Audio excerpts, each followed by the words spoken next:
sir.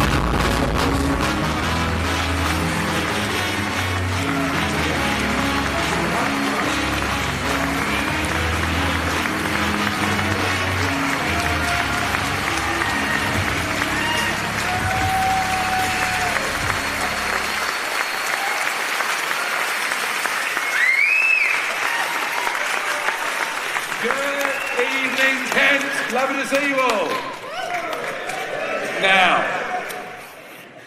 this is the launch of our Kent County Council election campaign.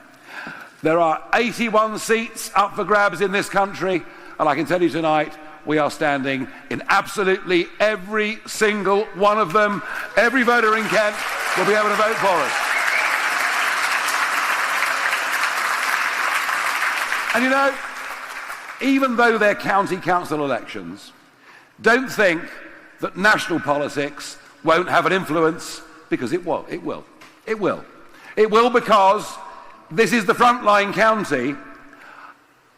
And if you go back a week, over 2,000 young men entered the port of Dover via dinghies in the English Channel.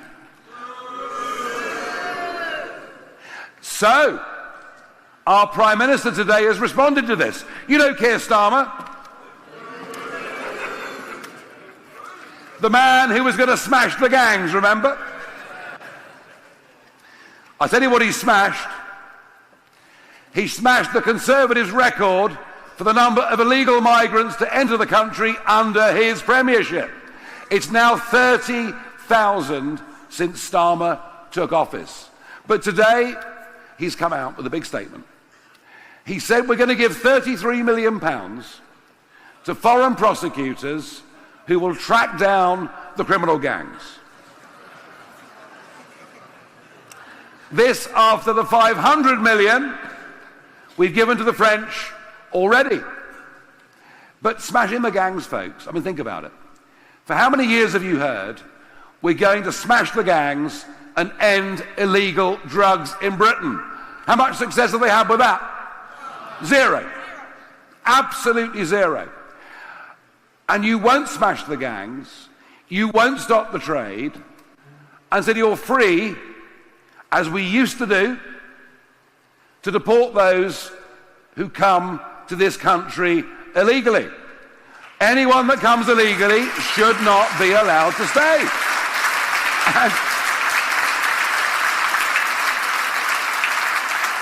I mean, when David Blunkett was Home Secretary, and by the way, New Labour were far more right-wing than 14 years of Conservative government, but when Blunkett was Home Secretary, if you came illegally, your feet didn't touch the sides, you left.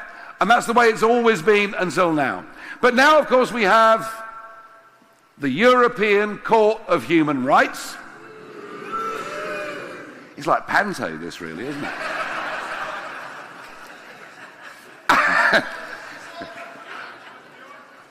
And they're all behind me, don't worry.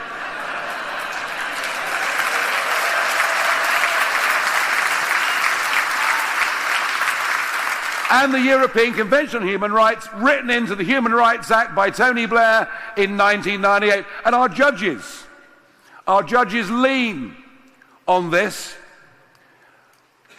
I say our judges, our woke left-wing judiciary, who frankly have become a complete disgrace in the way in which they use the European Court of Human Rights and Convention. I mean, you see, the other day, a Pakistani criminal who's an alcoholic can't be sent back to Pakistan because people would take a dim view of him there. Well, I tell you what, I take a dim view of him here.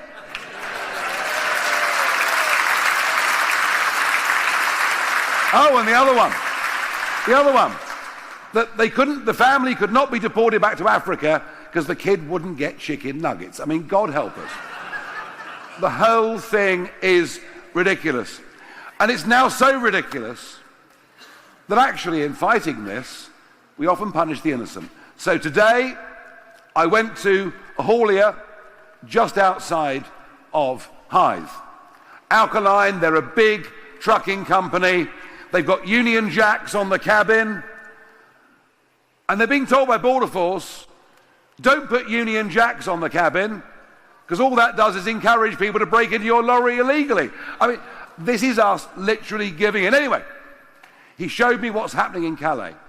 People climbing onto the roof, slashing the roofs, trying to get in. He said a few months ago, the lorry got back to the depot outside Hythe, and they found a stowaway, an African boy who'd got onto the truck and entered the country illegally.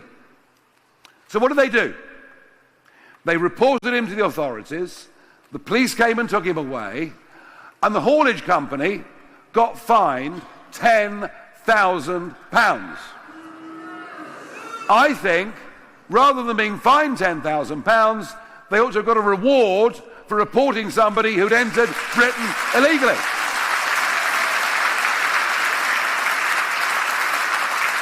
And of course, if you fine people £10,000, what happens? Other hauliers find there are stowaways on board. They literally will stop at service stations and let them go. We're getting everything wrong here. But Keir Starmer says today, in his article in the Daily Mail, that we have a right to be angry. It's like I feel your pain.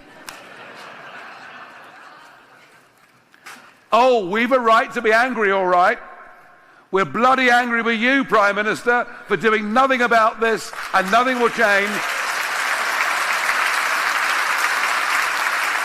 And even the Conservatives' Rwanda plan was never going to work, because remember, that first plane was on the tarmac, and a judge in Strasbourg at 10 o'clock said that it couldn't go.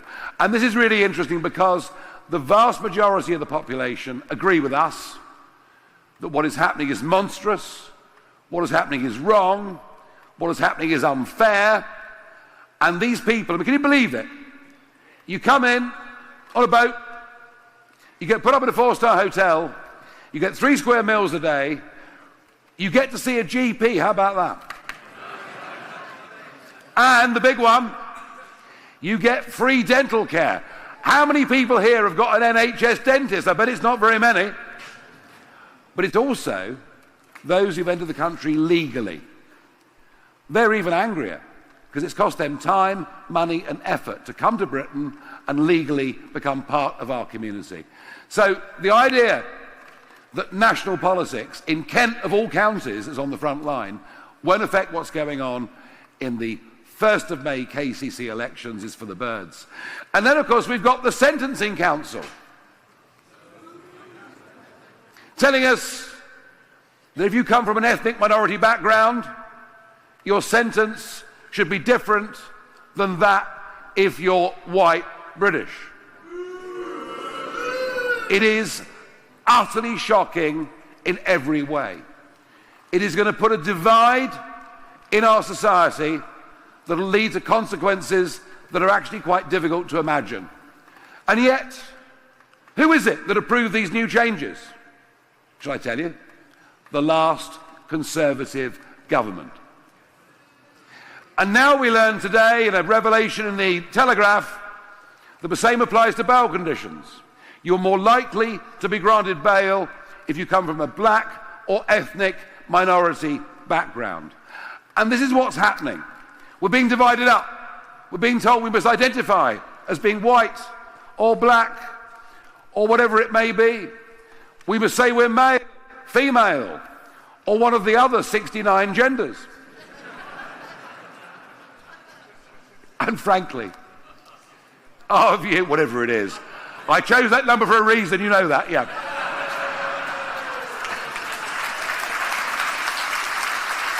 I chose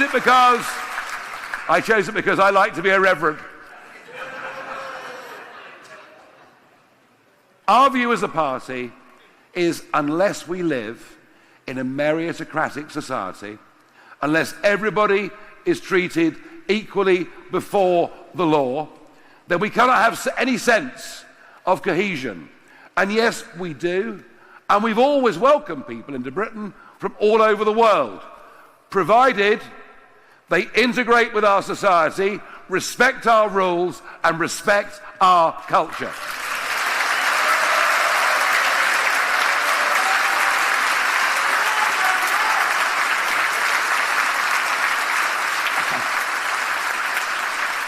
But the march of the liberal left, I've talked about our judges already, has gone right through everything in this country, including education, where the National Education Union next month have their annual conference, at which they will pass a resolution overwhelmingly to say that teenagers at school should be taught that it's a wrong, bad, dangerous thing to vote for reform because somehow we're a far-right party. And I'm sick of this. I'm sick of the poison that is going through our schools and universities. I'm sick of our kids being told they should be ashamed of everything about Britain and its past. Because I think, for a little island, what we've achieved over the centuries is nothing short of extraordinary. Nothing short. You know, on the 31st of January 2020, I was there in Parliament Square as the clock ticked down to us leaving the European Union. And I'd spent 25 years fighting for us to leave the EU. For much of it, thank you, sir. Thank you very much. Get that man a drink, please, somebody. And it was, for much of that time, a very lonely battle. I thought in many ways I could become the patron saint of lost causes, but I just kept on going because I believed that the only people who governed Britain were the British people themselves, not a bunch of bureaucrats based in Brussels. Although I did enjoy myself as an MEP, giving them a hard time, as I did many times over the years.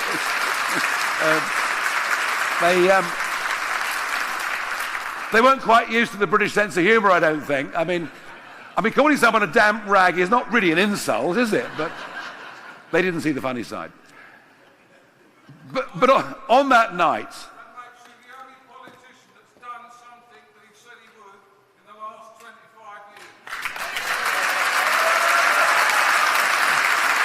thank you.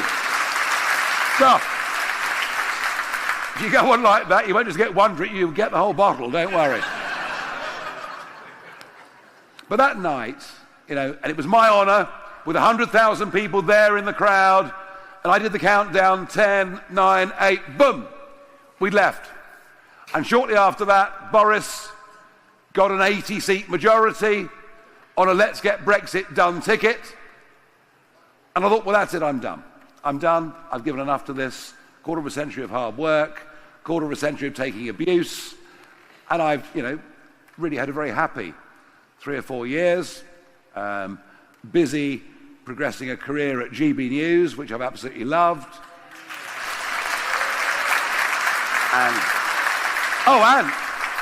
And winning 2 years in a row News Broadcaster of the Year. How about that? That was good. And that was like being back in the European Parliament. Because the first year I got the award, I mean, the look of horror amongst the woke advertising executives and corporate TV companies was bliss. But I very gracefully took the award and I said, thank you very much indeed. I'm very proud on behalf of GB News, the new kids on the block, to receive this award.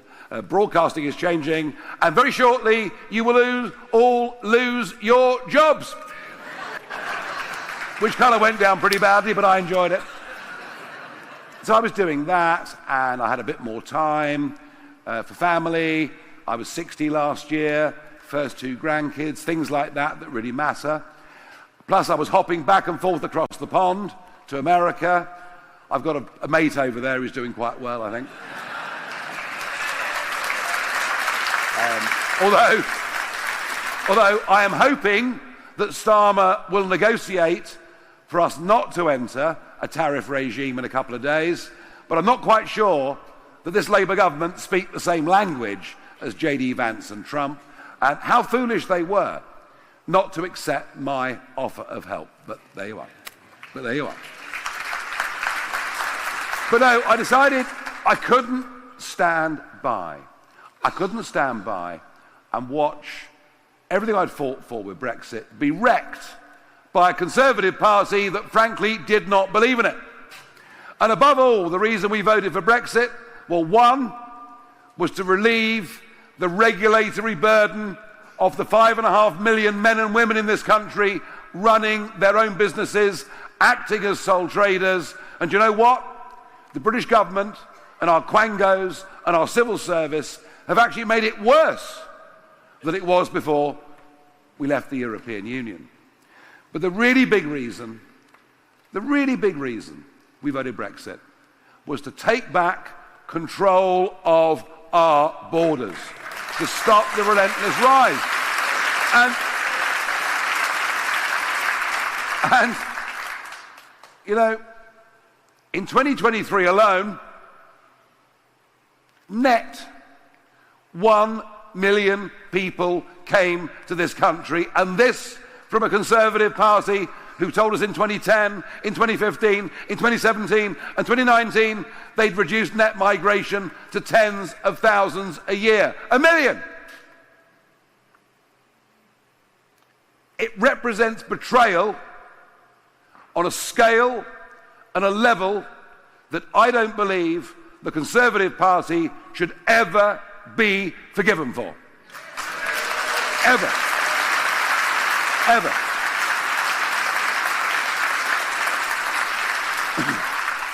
But I can tell, as May the 1st now hoves into view, I can tell that the establishment are getting very scared of Reform UK. Oh yeah. Oh yeah. Because all we're getting now from Labour are literally panic lies. If you get a Reform government, Nigel Farage will charge you £20,000 for a hip replacement.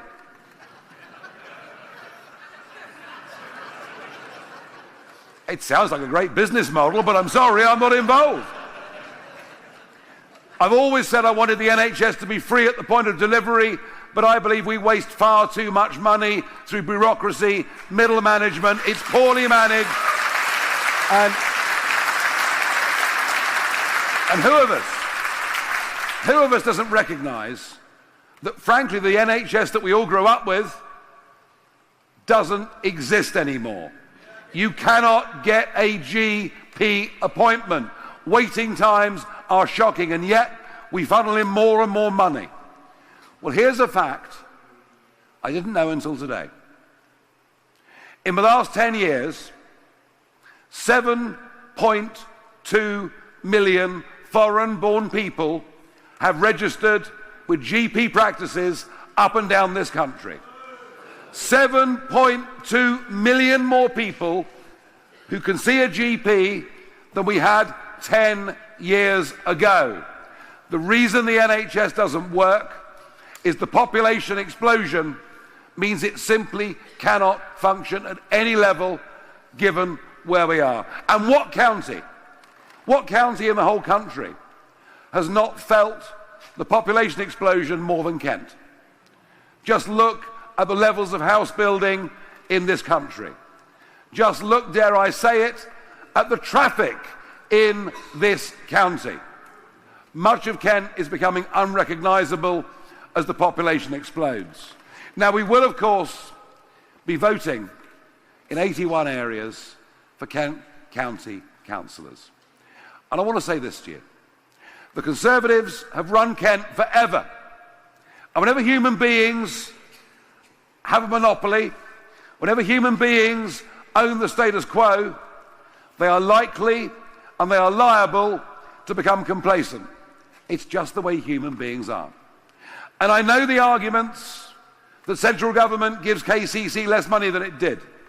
And I know the arguments that social care is expensive with an ageing population.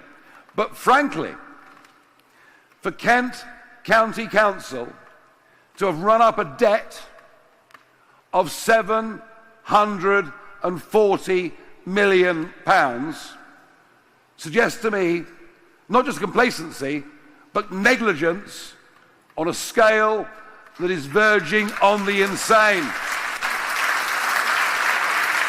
And, you know, your council tax has risen by 25% in the last 5 years. But think about this. It's difficult to get your head around 740 million. It just is. It's such a massive number. Think about this. You, the council taxpayers of Kent, are now paying a daily interest bill on that money, daily interest repayment bill of £84,000.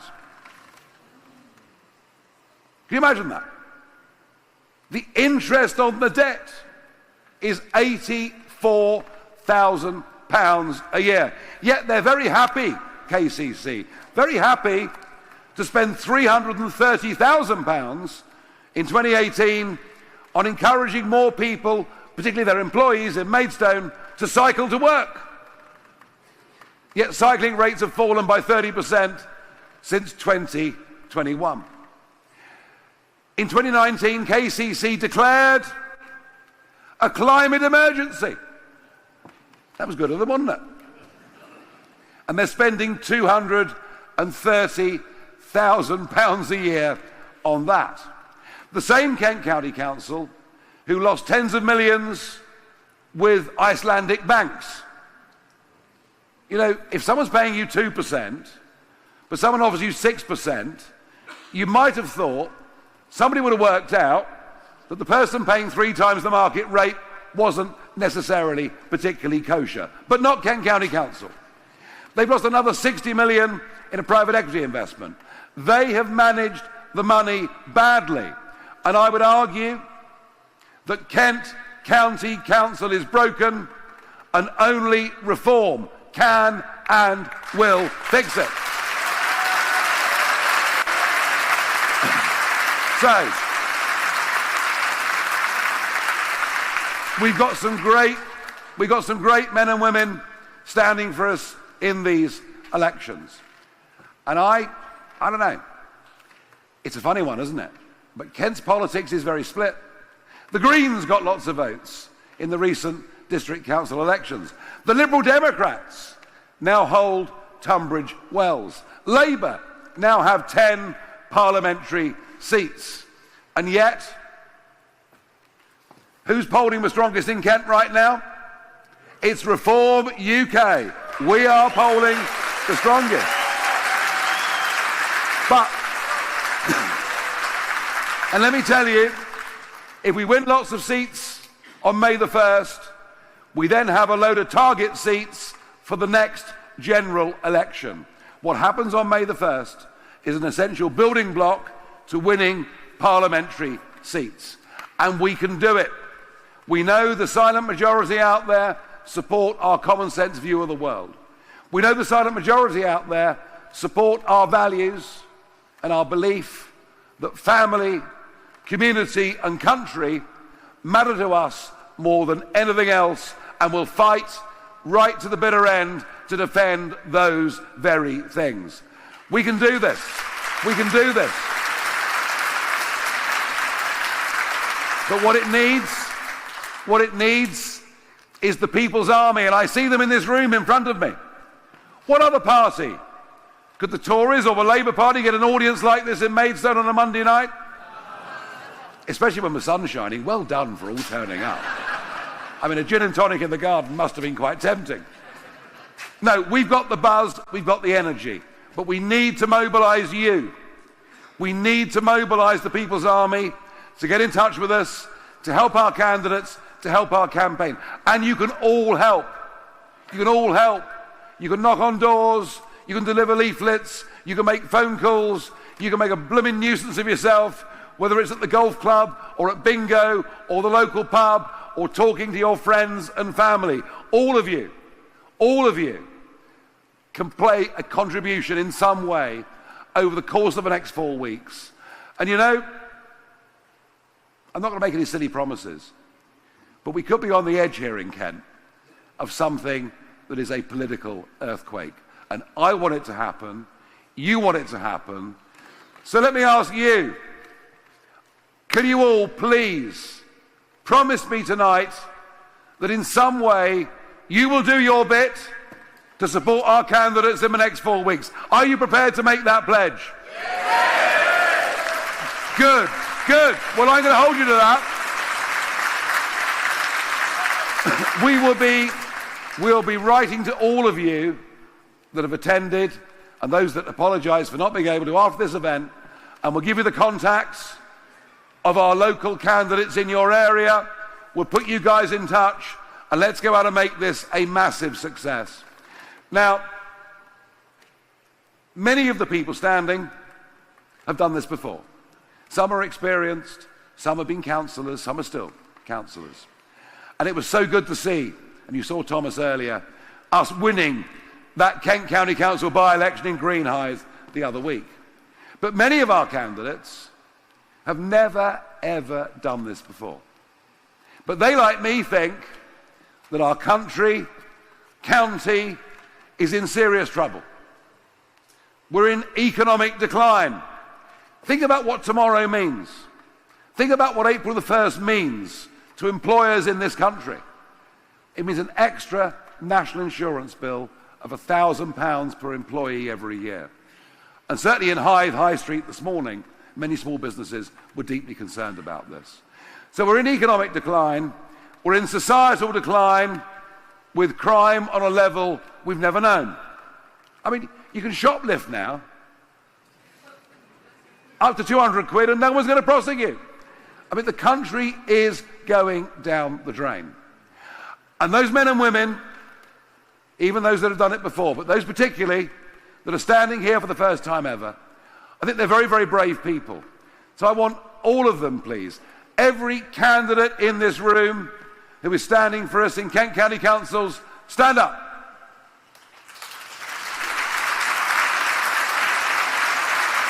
In fact, no, come on, do better than that. Come and join me on the stage. Come on, come and join me. Come and join me.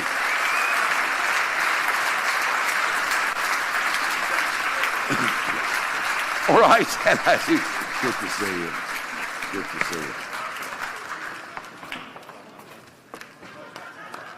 Very good. Crikey. We're going to need a bigger stage.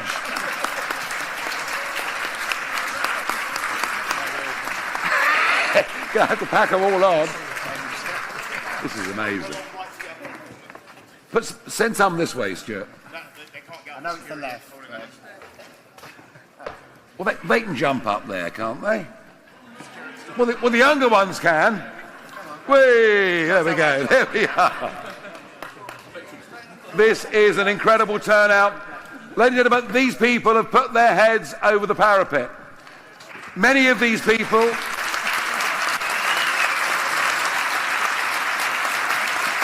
Come on.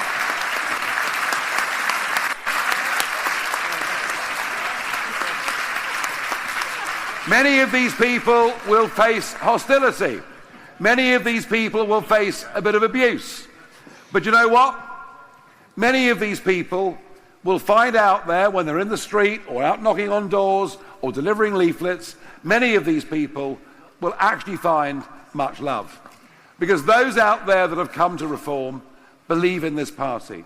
In fact, those out there that have come to the party believe that we may well represent the last chance to save our country.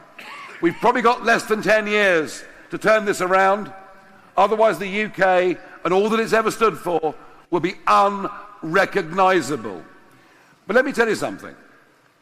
These people and you, actually, we understand the threats, but we are the most upbeat, the most optimistic, and the most positive people in politics and in this country, because we believe that we can turn this around. We believe we can get our country back on track. We believe in Britain.